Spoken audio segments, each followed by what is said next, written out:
Welcome to the January 28th meeting of the Louisiana County Airport Authority. If we ask everyone to stand, pledge the flag. Pledge allegiance to the flag of the United States of America and to the republic for which it stands, one nation, under God, indivisible, with liberty and justice for all.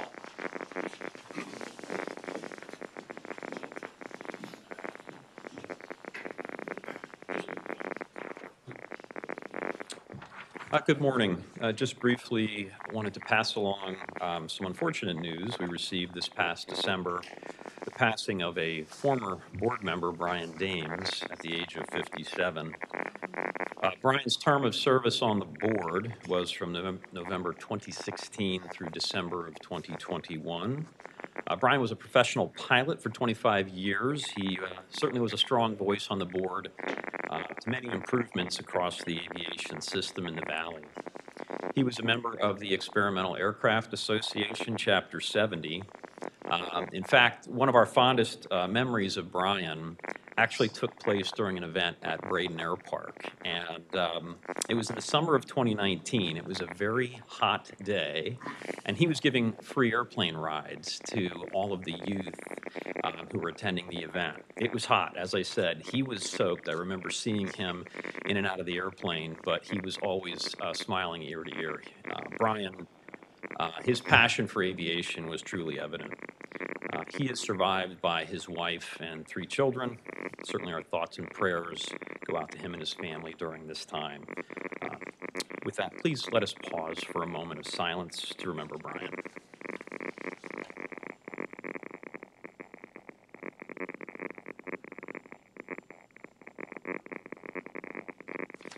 Thank you.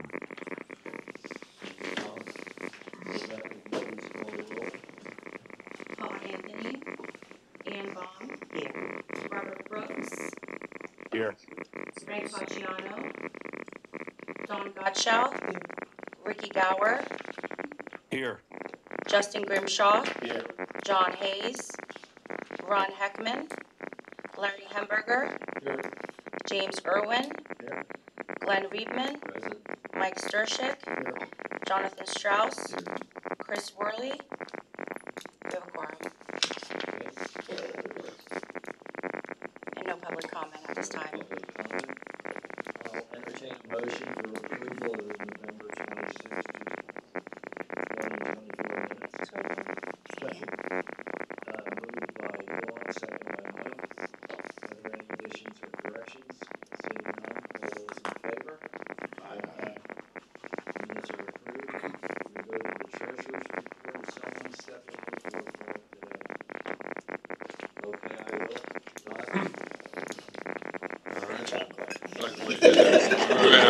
Like that quick. That was easy. Good morning, everyone. Before we get started, we gotta notice that Justin's got the greatest jacket of all time. Make sure you get that on camera.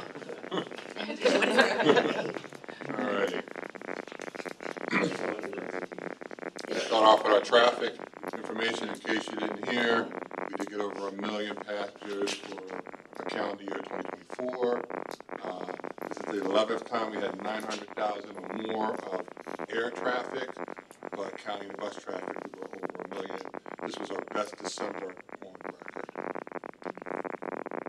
Comparing us to all airports, you can see that, again, our throughput is much better than all airports, but we're not getting the same seats that they are. So we use the seats almost 3 times, not quite 3 times, 2.5 times what we get as far as seats to throughput, but everybody else is kind of 1-to-1.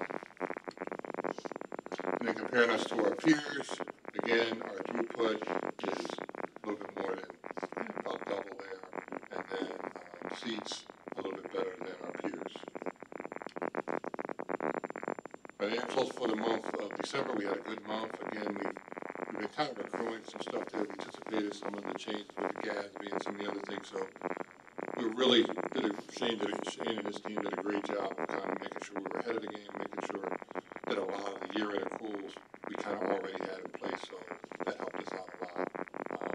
And then we also had our rebate, which helped us out on the medical, which we applied in December this year. And And then for the year, we ended up with a positive number of more than double what we had without CARES, with CARES, we did without CARES. So that's good news for us as far as we go into next year, because this is a benchmark year as far as our financing. So the fact that we were double what we had as far as budget without CARES, including CARES, you can see that we have funded without CARES is negative, so it's negative. And then Frank's not here, but I know this is his favorite chart.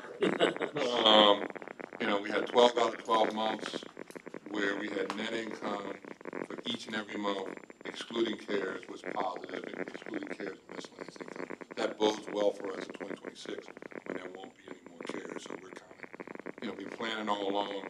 Obviously, we know CARES is running out, and this kind of makes us feel a little bit better. I sleep a little better knowing that this is.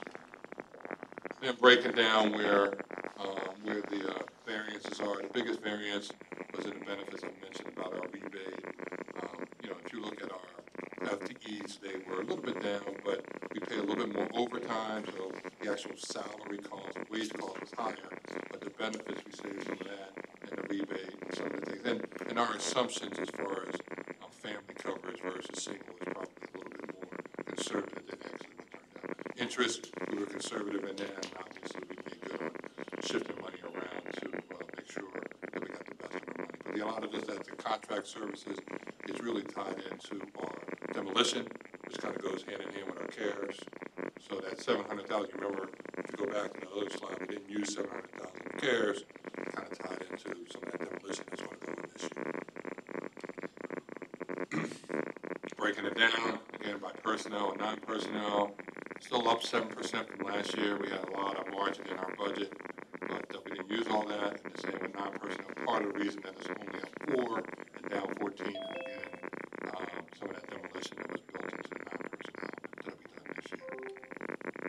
And then breaking down our cash, again, our reserve number of 180 all in is that red line.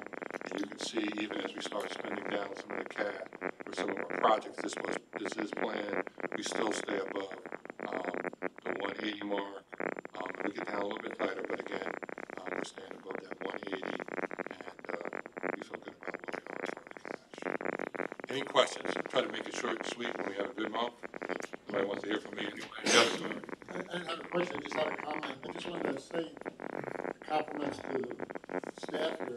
There's a million people passing through here. That's really a big deal. That's taken us years to do that, coming and going, and that's the part of the staff that continue to have contact with the carriers, whether it's for more service, new service, bigger equipment. And I see when you see a flight, the Denver flight specifically left, but came back. And so it shows what the commitment we have, even though they're coming and going. It's a big deal. Congratulations to all you guys. It's a big deal. And a big deal. The last time we had a million passengers was 20 years ago, 2000. Any other questions, concerns? Again, I'm trying to keep it really short, break my record from last week. You did well. Thank you. There we go, go first. All right, I see that there are no questions. I will entertain a motion to accept the November and preliminary December 2024 reports. Motion. Dan and Jim. All in favor? Opposed? Motion passes. Tom? Okay, thank you, Mr. Chair. We covered the traffic, I think, pretty well, so again, great news there. Looking at January's traffic, right now nationally, throughput through checkpoints is about up 1%. Here at ABE, we're about 3% up for January, month to date so far versus last January. Looking ahead to the February scheduled seats, we're up approximately 19% over last February. Domestically, traffic is flat in February, so again, good news here. Since our last board meeting in November, December 7th through the 8th, we had our annual Shop with an Airport Cop, so 17 students from Catasauqua Area School District benefited for that. Great event. December 14th, another really neat event, the North Pole Charity Flight. This year, working with SkyWest, United Airlines, 15 families from Miracle League of the Lehigh Valley participated in that. Always fun. January 7th through the 10th, we had a TSA pre-check open enrollment event here. We had 269 applicants who were enrolled. January 8th, we had our first Fear of Flying seminar for the year. We had 6 attendees. Our next seminar will be April 2nd, so more information to come about that one. And January 21st, we hosted the Lehigh Valley Center for Independent Living, the parent support group here, focusing on air travel and really getting a tour of the facilities. It was a good event. Upcoming events. January 29th, this Wednesday, we are opening Z-Craft officially and our new gift shop out in the Wiley Post Junior Concourse. So excited to get all of the concessions online here. So January 31st, we're hosting a luncheon to celebrate all the ABE employees, not just Airport Authority, but other folks working here at ABE who received a props award. And that's, again, the positive rewards for outstanding performance or service that is really bestowed by other employees or customers here upon employees who really went above and beyond. So we're celebrating all of those folks on the 31st. February 10th, we're hosting a facility tour for Generation Next, and that's all part of Easton High School. So Dawn, thanks for that connection. Generation Next, we'll be working with them on the 10th. February 23rd, we're exhibiting at AAA Lehigh Valley Vacation Expo, Wind Creek, Bethlehem. So looking forward to doing that as we did last year. And February 25th, we're participating over at Liberty High School in Bethlehem with their career fair. And last but not least, just to mention on your calendar, little shift again in committee timing and board timing. Committees are actually on the Monday before board for February, so the 24th, we'll be holding those at 9:30, same time, just different day. Board is still on Tuesday, February 25th at noon. So just a reminder, a little edit to your typical schedule there, but that concludes my report, Mr. Chair. Happy to answer any questions. Any questions for the director? Seeing none, Madam Solicitor. Thank you, Mr. Chair. Not much to report this month, just the general kind of maintenance work, like leasing matters. We've been working on a few things. And then I want to remind you that the statements of financial interest are due May 1st. You can find them in Novus. There's also paper copies here. The additional form that the Airport Authority requires for completion will be updated and circulated shortly as well. And then we do have a discussion regarding pending litigation on the connector project, which we will take in executive session. Thank you. Any new business? Seeing none, I'll take a motion to go into executive session. If there is nothing else, I'll take a motion for adjournment. I'll make that. Thank you, Justin. And those of you who are going to the Economic Summit,